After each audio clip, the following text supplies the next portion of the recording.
अंग्रेजी निशान उतार फेंक कर बरेली में स्वतंत्रता का झंडा फहराते ही नेटिव तोपखाने के मुख्य सूबेदार बख्त खान ने सारी नेटिव सेना का नियंत्रण अपने हाथ में ले लिया। बख्त खान का नाम आगे दिल्ली की लड़ाई में हमको सुनने को मिलेगा। इस सेनापति ने सारे नेटिव सिपाहियों को स्वतंत्रता के बाद किस तरह व्यवहार करना है और नव स्थापित स्वराज्य में क्या क्या कर्तव्य करने चाहिए, इस पर एक भाषण दिया और बाद में अंग्रेज ब्रिगेडियर की बग्घी में बैठकर यह स्वदेशी ब्रिगेडियर बरेली के रास्ते से जाने लगा। उसके साथ अलग अलग अंग्रेज अधिकारियों की गाड़ियों में नवनियुक्ति अधिकारी भी चल दिए। खान बहादुर खान के नाम का जयघोष करके दिल्ली के बादशाह के सूबेदार की हैसियत से उन्होंने रोहेलखंड का शासन अपने हाथ में लिया। बरेली में स्थित यूरोपियनों के घर द्वारों को जलाकर लूट कर भस्म करने के बाद फिर कैद किए गए यूरोपियनों को खान बहादुर ने अपने सामने बुलवाया। अंग्रेजी शासन में जज का काम करने से उन्हें न्याय कैसे किया जाता है यह ज्ञात ही था। इसीलिए उन्होंने उन यूरोपियन अधिकारियों की जांच के लिए एक कोर्ट नियुक्त किया।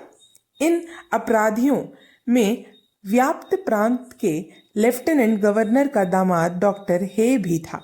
बरेली के सरकारी कॉलेज का प्रिंसिपल डॉक्टर कर्सन भी था। बरेली का जिला मजिस्ट्रेट भी था। एक दिन पूर्व ही राजनिष्ठ खान बहादुर खान इसके गले में गलबाही डालकर बैठे थे। आज ये सिंहासन पर और वह अपराधी के पिंजरे में था। ज्यूरी की शपथ लेकर रीति अनुसार न्याय आसन पर बैठे। अलग अलग आरोप अलग अलग अपराधियों पर लगातार उन्हें फांसी का दंड सुनाया गया और उन 6 यूरोपियन लोगों को तुरंत फांसी पर चढ़ा दिया गया। तुरंत ही खान बहादुर के आदेश से एक विज्ञापन छापा गया कि यूरोपियन कमिश्नर भाग गया है। उसे जो पकड़ कर लाएगा या उसका कटा हुआ सिर लाएगा उसे 1000 रुपये का पुरस्कार सरकार के खजाने से दिया जाएगा। इस तरह यूरोपियन रक्त और मांस से अपना सिंहासन पक्का जमाने के बाद खान बहादुर ने सारा रोहेलखंड स्वतंत्र होने का समाचार दिल्ली भेजा। उस दिन विद्रोह 11 बजे आरंभ हुआ और शाम को सूर्यास्त के पूर्व सारा प्रांत स्वतंत्र हो जाने की घोषणा दिल्ली की ओर चल दी। वह सारा प्रांत स्वतंत्र हो जाने की घोषणा केवल शाब्दिक थी, ऐसा भी नहीं है। उधर बरेली में विद्रोह की तोपें अपनी गड़गड़ाहट से अंग्रेजी सत्ता को कपा रही थी। इधर शाहजहांपुर में भी गोरे रक्त का छिड़काव होने लगा था। बरेली से शाहजहां लगभग 40 मील की दूरी पर था। वहां 28वीं नेटिव पैदल रेजिमेंट थी।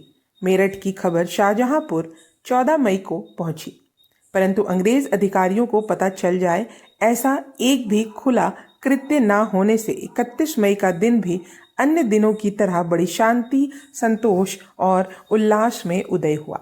वह रविवार का दिन था। सारे अंग्रेज चर्च भी गए। उनकी प्रार्थना अभी आधी ही थी कि चर्च की ओर सिपाही तीव्रता से दौड़ते हुए आने लगे। उस चर्च का चापलेन बाहर आया तो उसका हाथ सिपाहियों ने उड़ा दिया और विद्रोह की शुरुआत हो गई। शहर का मजिस्ट्रेट रेफिट्स भागते हुए मारा गया। सर बाडोर को चर्च के अंदर ही कुचल दिया गया। चर्च पर आक्रमण करने एक टोली इधर आई, तभी दूसरी एक टोली कंटेनमेंट में यूरोपियनों को मारने के लिए भेजी गई थी। उसने उधर आग लगाने और लूटने का काम चालू कर दिया था। असिस्टेंट मजिस्ट्रेट जान बचाने भागा तो बरामदे में ही काट डाला गया। सिपाहियों से 2 बातें कहने का प्रयास डॉक्टर बॉन्सलिंग ने किया और सिपाही भी उसकी बात सुनने लगे, परंतु दुर्भाग्य उसने उनको राजद्रोही कह दिया। उसके मुंह से यह शब्द निकलना था कि एक गोली सनसनाती हुई आई और वह चल बसा। चर्च की ओर जो विद्रोही गए थे वे केवल तलवारें और लाठियां लेकर गए थे, इसीलिए वे बंदूकें लेने लाइनों की तरफ आए। उसी बीच सिख सिपाही और बावर्ची आदि नौकरों ने कुछ अंग्रेज स्त्री पुरुषों को पास एक राजा के यहाँ पहुंचाया। राजा द्वारा अपनी असमर्थता व्यक्त कर उन्हें निकाल देने पर वे उघड़े बदन नंगे पैर महमंदी की ओर निकल गए। इस तरह 31 मई की संध्या तक शाहजहांपुर भी स्वतंत्र हो गया। बरेली से व्यावय दिशा में लगभग 48 मील दूर पर मुरादाबाद जिला का मुख्यालय है। वहां 29वीं नेटिव पैदल रेजिमेंट और नेटिव तोपखाने की आधी बैटरी इतनी सेना थी। मेरठ के समाचार के बाद अब इस सेना के मन में कितनी राजनिष्ठा है, यह देखने का एक अपूर्व अवसर आया। मेरठ के कुछ सिपाही मुरादाबाद के पास ही ठहरे हुए हैं, ऐसा समाचार अंग्रेज अधिकारियों को 18 मई को मिला तो उन्होंने उन पर रात में ही छापा मारने का आदेश उस रेजिमेंट को दिया। उस आदेश को सिर माथे लेकर उन सिपाहियों ने उस रात मेरठ के जंगल में सो रही सेना पर बहुत जोर का आक्रमण किया। परंतु जाने क्या हुआ कि मेरठ की उस मुट्ठी भर सेना पर सोते हुए आकस्मिक और प्रबल आक्रमण होने पर भी उसमें से एक को छोड़ सारे सैनिक जीवित भाग गए। पर सिपाही उसके लिए क्या करे। उस रात अंधियारा भी विकट था। अंग्रेज अधिकारियों ने कहा, सिपाहियों ने कमाल का आक्रमण किया पर अंधियारे के कारण ही शत्रु जीवित भाग सका। अब यह ज्ञात हुआ कि मेरठ की सेना पर मुरादाबाद के सिपाहियों ने दिखावे का आक्रमण किया था। इतना ही नहीं, उस रात भागे हुए मेरठ के कुछ सिपाही मुरादाबाद के सिपाहियों की लाइन में ही आकर खड़े रहने लगे थे। परंतु अंग्रेजों का 29वीं रेजिमेंट पर उस कमाल का आक्रमण से भारी विश्वास तक कुछ भी घटित नहीं हुआ। 31 मई उदित हुई और परेड पर सिपाही पूरे अनुशासन में एकत्र होने लगे। आदेश के बिना तुम लोग यहाँ क्या कर रहे हो, ऐसा अंग्रेज अधिकारी जो पूछने लगे तो सिपाहियों ने उन्हें आदेश दिया कि कंपनी का राज समाप्त हो गया है, अतः आप प्रदेश छोड़कर भाग जाएं, नहीं तो आपको कत्ल कर दिया जाएगा। तुरंत नहीं जा सकते तो 2 घंटे की मोहलत दी जा सकती है, परंतु उतनी देर में मुरादाबाद खाली करना होगा। सैनिकों के इस आदेश के साथ ही मुरादाबाद की पुलिस ने भी अब अंग्रेजों के आदेशों का पालन न करने की घोषणा की और अब शहर के नागरिकों ने भी उसमें सहमति जताई। एक ही समय तीनों ओर से चेतावनी मिलते ही मुरादाबाद के जज साहब, कलेक्टर साहब, मजिस्ट्रेट साहब, सर्जन साहब और अन्य सारे साहब अपने बाल बच्चे लेकर एक पल में भी विलंब ना करते हुए मुरादाबाद में दिखे उन्हें काट डाला गया। मिस्टर पॉवेल आदि कुछ लोगों ने इस्लाम धर्म अपनाया और अपने प्राण बचाए। सैनिकों ने खजाने पर कब्जा किया, सारी सरकारी संपत्ति भी कब्जा कर लिया गया और मुरादाबाद पर 31 मई की शाम से पूर्व ही हरा झंडा लहराने लगा। बरेली और शाहजहांपुर इन 2 शहरों के बीच बदायूं नामक जिले का मुख्यालय है। उस जिले का कलेक्टर और मजिस्ट्रेट मिस्टर एडवर्ड्स उसी शहर में रहता था। अंग्रेजी राज के प्रारंभ से पुराने जमींदारों की दुर्दशा और लगान वसूली के लिए झटपट की जाने वाली नीलामी में हाथ से जाती हुई जमीनों से पूरे रोहेलखंड के बड़े बड़े जमींदार और किसान बहुत त्रस्त हो गए। उसमें भी बदायूं में लगान पद्धति का इतना अत्याचार था कि यह जिला अंग्रेजी राज को मिटा देने के लिए किसी भी अफसर की ताक में था। यह बात स्वयं एडवर्ड्स को भी ज्ञात थी और इसीलिए उसने बरेली से सेना की सहायता मांगी थी। परंतु स्वयं बरेली के उस समय क्या हाल थे यह पहले बताया ही जा चुका है।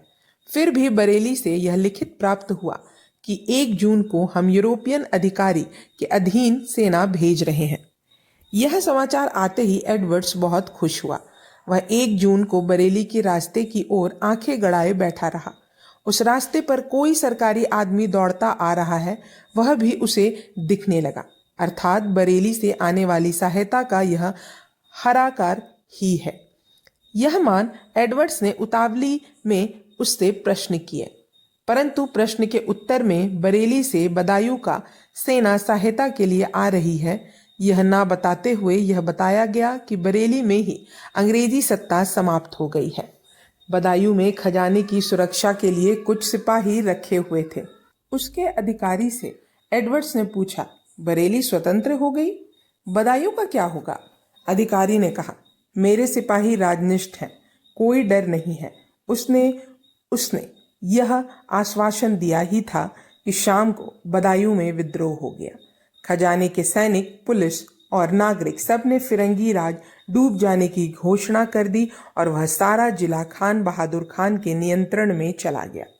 सैनिकों ने खजाना लेकर दिल्ली की ओर कूच किया और बदायूं के अंग्रेज अधिकारी रात में ही जंगलों से होकर भागने लगे।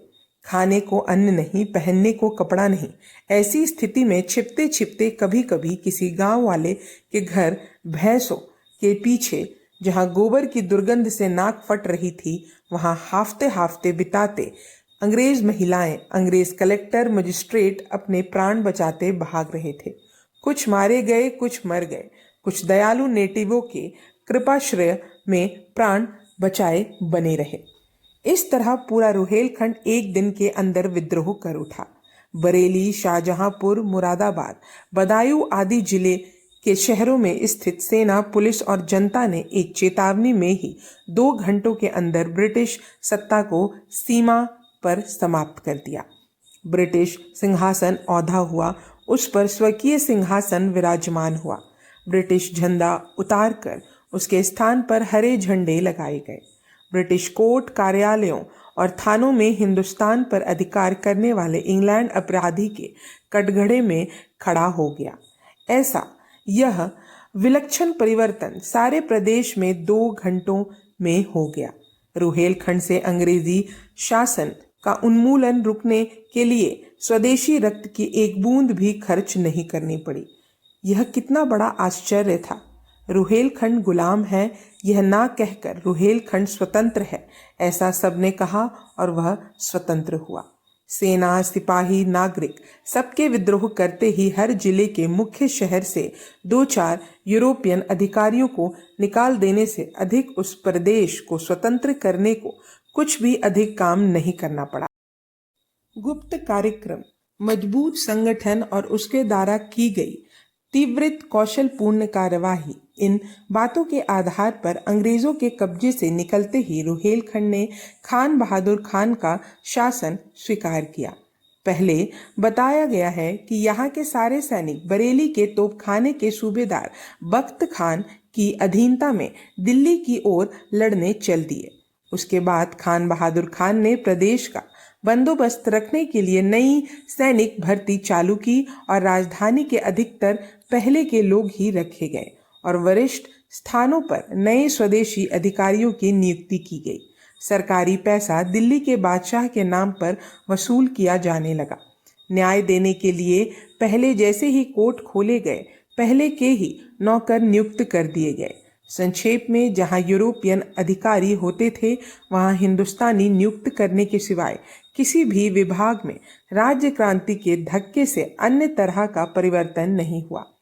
खान बहादुर खान ने अपने सूबे की यह सारी जानकारी दिल्ली के बादशाह को लिखकर भेज दी और रुहेलखंड में निम्नलिखित राजकीय घोषणा पत्र लगाया गया।